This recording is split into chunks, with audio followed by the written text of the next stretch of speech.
Hi everyone, you're going to log into IXL using this link that's in your directions for the day's assignments.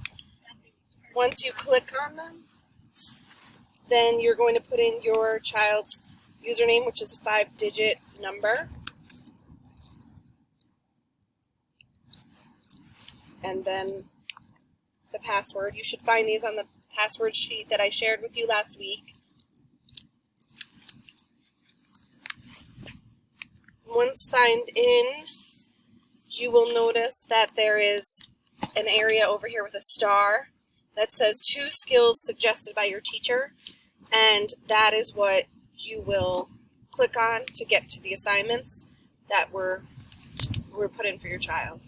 There's a sight word, ELA game, and then there is a math skill that you can do that has 2-digit addition.